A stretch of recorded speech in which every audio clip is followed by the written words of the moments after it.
Hey, good morning, everybody. It's King-Bey, also known as the Rough Rev, America's Credit and Finance Drill Sergeant. Attention! Hey, just coming to you to drop some knowledge. Appreciate the love. Appreciate y'all liking my videos. I'm just trying to shed a little bit of business knowledge I've gleaned over the years on the psychology of business, the psychology of life, in any case, and the psychology of people. I just wanted to talk this morning again about education. In the last video, we talked about education, formal education versus street education, street knowledge. But I just wanted to share with you an experience that I had that I thought was very interesting. And it was interesting, but it was also kind of sad and disheartening. I did a presentation at an organization that worked with guys that were in this type of reentry program where they were coming out of jail back into society, and they were being, groomed through various presentations and seminars to enter back into society. All of them had some type of jacket, some type of criminal record, or whatever the case may be, some type of charges. And I did this presentation talking about entrepreneurship, that entrepreneurship is the only way. Now, how many of you guys know that entrepreneurship is what built this country, what made this country what it is? It's what made this country strong. It's what made this country so prosperous. The farmers, the trappers, the blacksmiths, the guys that dealt with horses, the people who cleared land, all the guys that went out and trapped animals and skinned animals to make furs and, to provide food for the people who were growing, the people who came here to grow and live their lives. The entrepreneurs, the business people, the small business people who created jobs and opportunity for people. That's what made this country grow and what made this country strong. At a certain point in time, what happened was we went corporate. We went away from the small businessman to the large corporation. And I believe that was one of the beginning of the end of what was good and all that was pure and forthright about America. We got these corporations today that don't have a soul, that'll get a team of high-powered attorneys to come in and lie so they could win the case and not pay a guy money that they owe him because he was injured by one of their faulty products. Remember, a corporation is not a living, breathing being. It's a collection of paperwork in a file folder sitting in the state capitol. It doesn't have a heartbeat. It doesn't have a blood pressure. It doesn't even have a personality. Now, there are individuals behind that corporation that are pulling some strings, but the corporation in and of itself, it has no feeling, has no soul. When it comes to if it's going to be us or it's going to be you, they're going to make sure it's you. Whereas a business person, a small business person, was always concerned about his customer. He was always concerned about doing what's right. He was always concerned about making sure that that customer is satisfied and that everything went well in their experience with that particular organization. Corporations don't give a shit. Now, at the end of the day, what I want to talk about today is in this reentry program that I spoke at, I spoke to these young men about not getting jobs. I spoke to them about the possibility of becoming an entrepreneur and starting a business.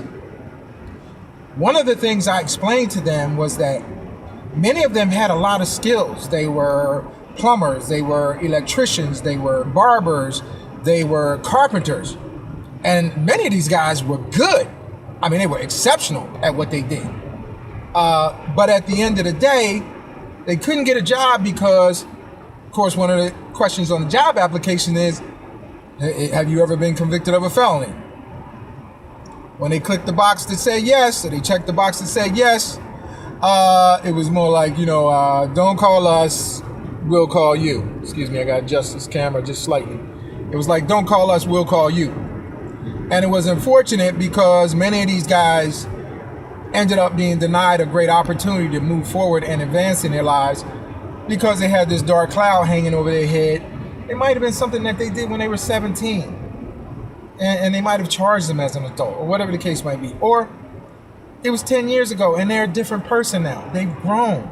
They've matured. They've advanced. They've seen the error of their ways, but they're still being penalized for something they did way back when.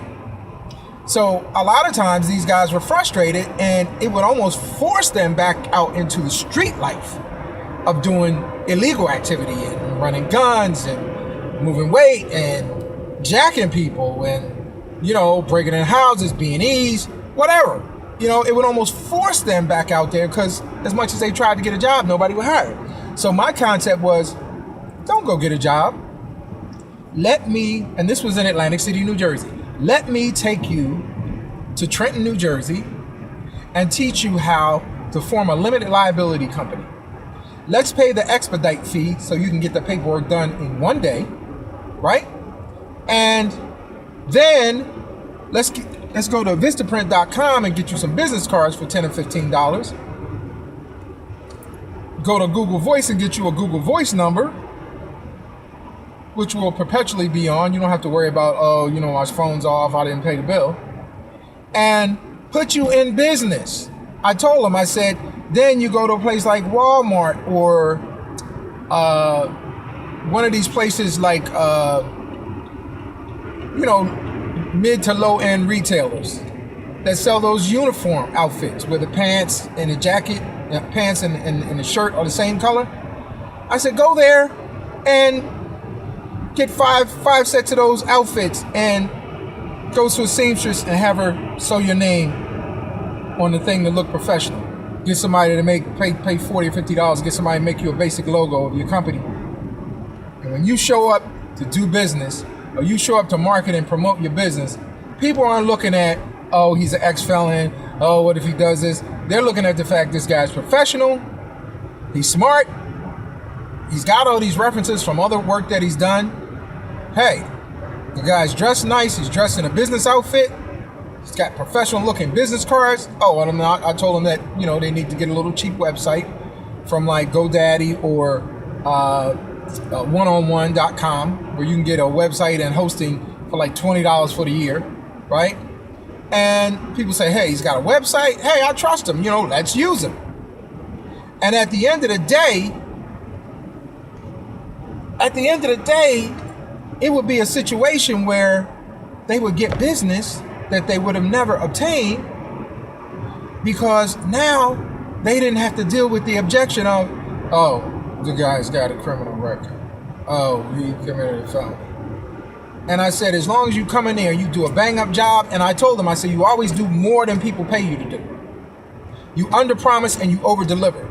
This person has 5 things they want you to handle in the rehabilitation of their house.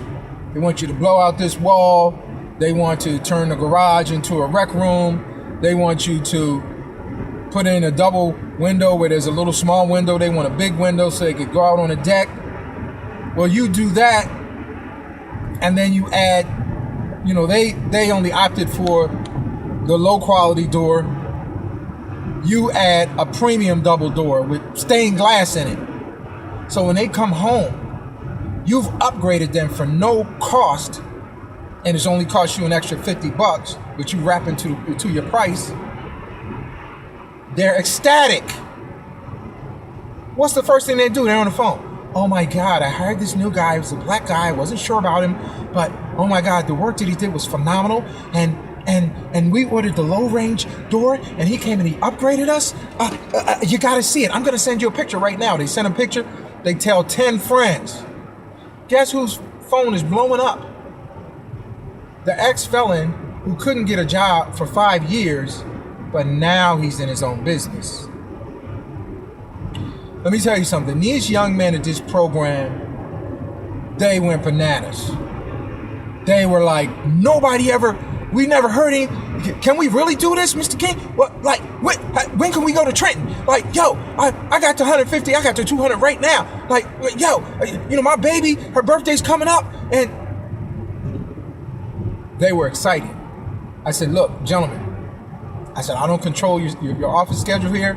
I said, you need to talk to the people in charge and find out when they can have me back. And the next time we come back, we'll schedule to get a bus and we'll take you guys to Trenton and we'll do it, and we'll video it live. Let me tell you what was happening in the process of these young men being excited. They began to see hope for their future. They began to be encouraged, where they went from being helpless and hopeless to being like, wow, they stood up straighter. They spoke a little firmer. They felt empowered. And the interesting thing was that in this process, many of the staff and employees, while they were observing my presentation, they were throwing me so much shade, it was not funny. They hated the fact that these felons that they could talk down to all day and psychologically and emotionally berate all day began to feel good about themselves.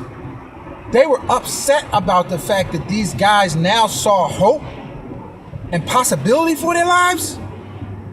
They were pissed at me, angry with me. And oh, by the way, they never invited me back.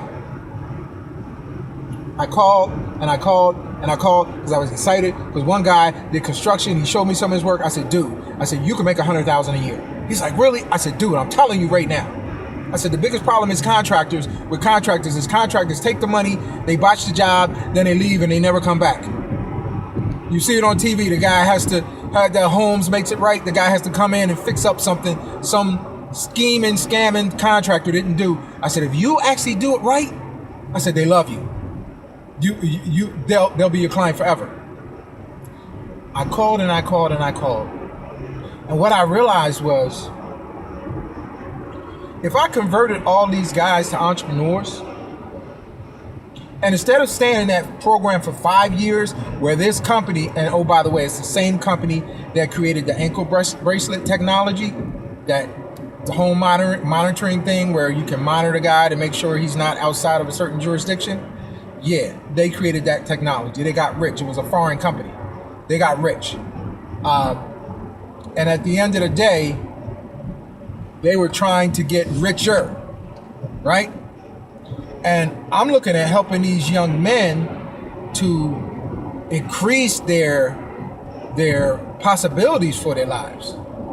And the only thing the people at this company were looking at is keeping them in the program as long as possible so that they could continue to get this crazy state funding, which I understand was somewhere in the neighborhood of $46,000 per client. And they had several hundred clients. And in addition to making money off the ankle bracelet technology, they were making money off of getting funding from state and federal programs to do this reentry program. And they weren't even doing the training. They were bringing people in like me that were doing the actual real training. I was kind of livid and kind of pissed and kind of disappointed and angry. And I finally talked to a lady that worked there, and she said, Mr. King, she said, this is part of the animal. This is part of the dysfunction that we deal with, where when people really come in to help and get these guys online, they are not very happy about it. Because if you get them online and you get these guys through the program in 8 months to a year, instead of them being in this program for 5 years, or let's say 3 years, I think was the max. I think it was 3.5 years. They just lost, almost $100,000 off of one client. Now multiply that times 100 clients, 200 clients. So they were looking at me like, instead of looking at me as being part of the overall solution, they were looking at me like, this guy's part of the problem. He's giving these young guys too much hope. He's making these guys see possibilities for their lives. We got to get rid of this guy. We cannot afford to have this guy around. He's going to be a problem. This is going to be an issue. These guys might get through this program, and then we got to go out and search for more clients. When we just want to get a bunch of clients in and keep them in as long as possible, and we just keep recycling them through the system doing the same thing over and over again, getting paid, and everybody's getting a check. This was in a reentry program in Atlantic City, New Jersey. And the problem with that is these young men who would have probably contributed greatly to our society through their small business entrepreneurship. I don't know if any of them ever followed up to actually go through with it, but I was never invited back. And it pissed me off to no end, because I realized something. In this country, when you actually come with solutions and you come up against a major corporation that makes money off of dysfunction and problems, you are going to be hated. I'm talking about the people with PhDs, player-hated degrees. Yo, they're going to be throwing you shade. They're going to be criticizing your videos. They're going to be like internet trolls saying bad things about you because they make too much money off of problems. In law, if there is no controversy, there is no case. So what do lawyers do? If they don't have controversy, they have to create it. And then they sustain it as long as possible. The two attorneys get together and they know they could solve the case in like 3 or 4 court sessions. But they get together and they say, hey, let's drag this out as long as possible. You'll file this motion. I'll file this objection. We'll file this. We'll go back and forth. Let's go back and forth for about a year. Meanwhile, you're billing your client. I'm billing my client. We're getting paid. Then let's settle it after we've made a couple $100,000. Deal. They shake on it, and the people go to court, and they actually really think that these guys are helping them. And both the person on the prosecuting side and the person on the defendant side, they're both getting screwed because both of them are paying their attorneys. When there is no controversy, there's no case. So if I come along with a solution and I come into court and I don't have an attorney, but I can cut straight to the chase and get to the solution, man, they hate my guts.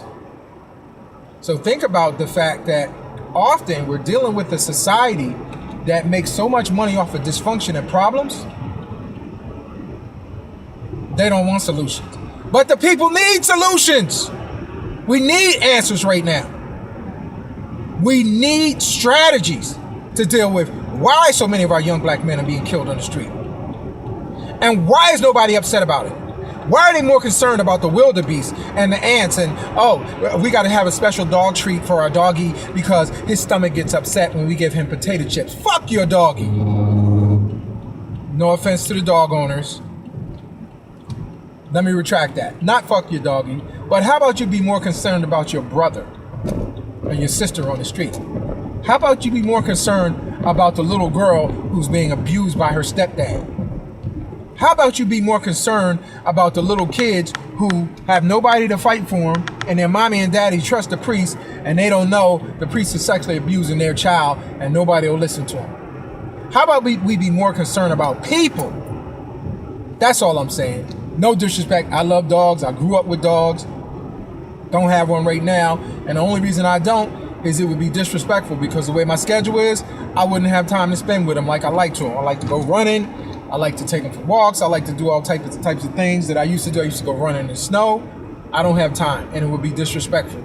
And to just leave a dog on a chain all day or leave him in a pen all day, I don't like that. So I'm a dog lover too. But when you put your animals above the people around you, that's a problem. And when you value them more than you value human life, that's a problem. So in any case, entrepreneurship is the only answer. Small business people that create jobs and opportunity, and they create a synergy, they promote growth, and there's excitement. There's always something fresh and new that's being brought into the workplace and into the market, like new ideas that have never been thought of before that might revolutionize an industry. They all come from small business people. So if you have an idea, if you have a hobby, turn that hobby into a business. Last fall, I took 2 young men at a high school in South Jersey, Pleasantville High School in Pleasantville, New Jersey. small town, not a really great academically, known for academics. Used to be known for athletics and academics, but it isn't anymore. I took these 2 young Latino men, showed them how to turn their hobby of working on cell phones and computers into a small business. I showed them that they should not be doing this for free because the guys at the mall are charging people $150 and $175 to replace an iPhone screen. Now, if you got to get a new iPhone, it could be $600 to $800. But if it only costs you $100 to get a new screen, to me, that makes more sense. These guys have been doing this for years. They had a professor who kind of helped them and learned them, taught them a lot about technology, a teacher. But nobody had ever made the connect of going from a hobby to a business. I took them, I sat down with their parents, I used the contacts that I know, helped them to form an LLC. I had to put their parents on the company because they're only 17. So the parents are on the company, and when they turn 18 this fall, the parents are going to be taken off and they're going to be primaries on the company. Sorry about the bumps. I'm on the highway going to Philly as usual.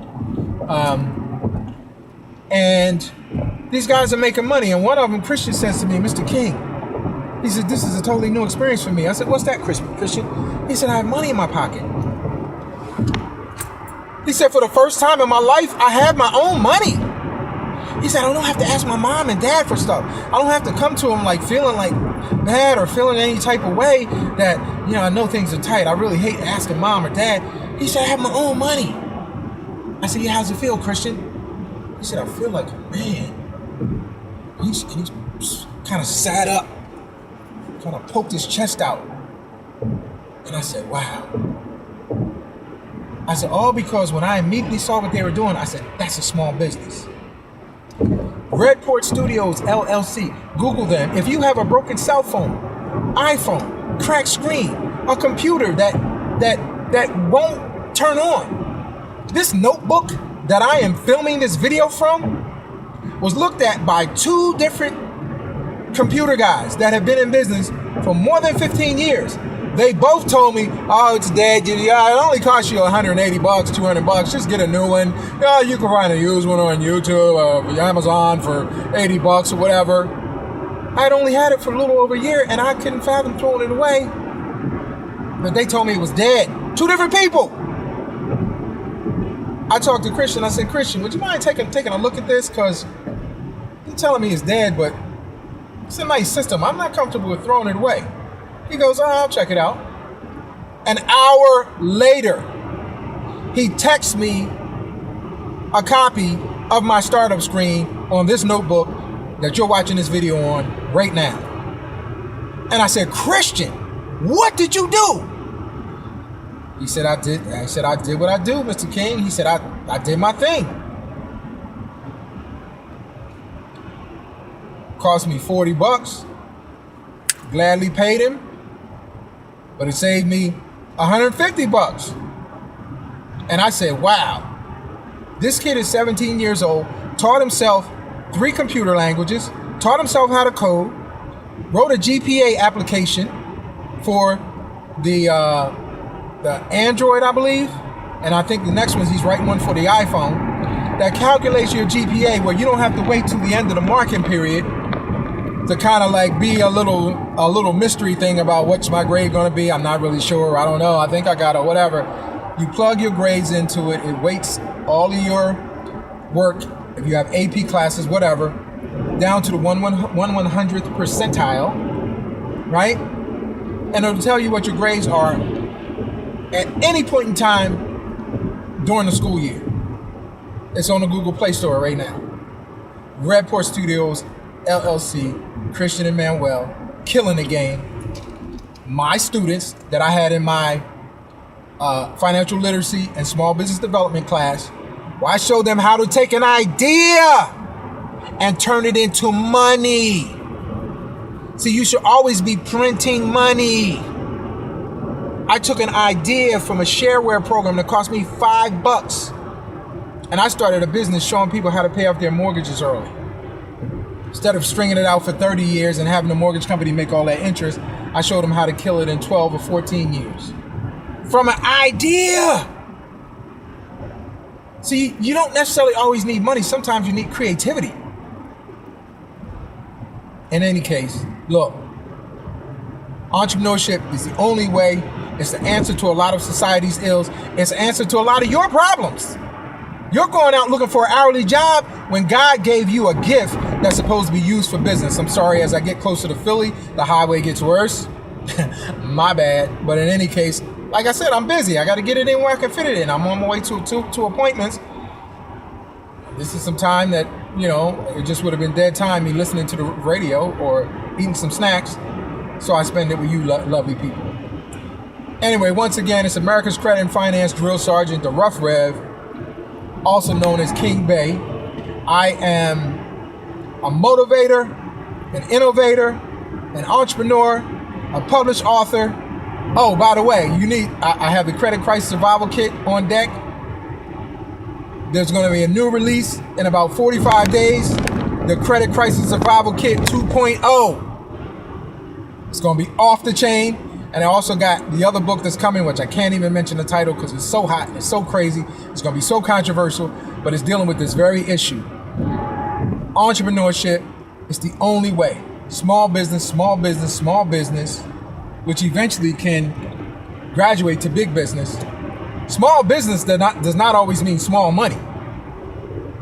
Small business can make you $200,000 a year. It can make you $500,000 a year. So just look at your ideas and see how you can kind of strategize to turn your hobbies and your interests into a small business that will actually make you viable money. I know the first time when I was about 10 or 11 years old and my father bought me this lawnmower, the first time I went out and I got a gallon of gas, which cost me a couple of dollars. Well, at the time, gas was really cheap. It may have cost me $1.50. And the first time I went out and I started cutting different people in the neighborhoods and around town, the grass. And at the end of the day, I realized that I had spent like $2 in gas, but I had made like $40. I was like, whoa! I was like, I could do this. For an 11-year-old, that's a nice... And $40 then was like $100 now. And I was like, man, it stuck with me that you could take an idea or a hobby or something you like to do, which I didn't like to do initially, but I ended up learning to love because my parents used to make me do it. But I'm so glad my father did make me do landscaping because then I learned to love it when I saw how much money I could make from something that was just a hobby. So how can you turn your hobby into a small business? How can you take an idea and make it make millions? I'm telling you, my next book, this book is going to get me on the couch with Oprah. I'm telling you right now. It's going to be crazy. It's going to be huge. It's going to be hot like fire. Look, I'm going to be like, I'm pretty. I'm a bad man. I'm the greatest of all time. In any case, you know me, I always got to zone out a little bit. That's what happens when you work with kids. But remember, if you always do what you've always done, then you always have what you have right now. The only way to change your results is, in fact, to change your actions. If you're going to work every day and you're complaining and you're whining and you're all sitting around the little water cooler and you're sitting around the lunch table bitching and moaning about your boss and about your life and about your wife and about your boyfriend and your girlfriend and won't get a job or whatever, and you expect it to change, it's not going to change. The only thing that's going to change is when you decide to get up and fight for what's rightfully yours. You better go for it. You better go for it. You better go for it. Ready or not, here I come. Peace.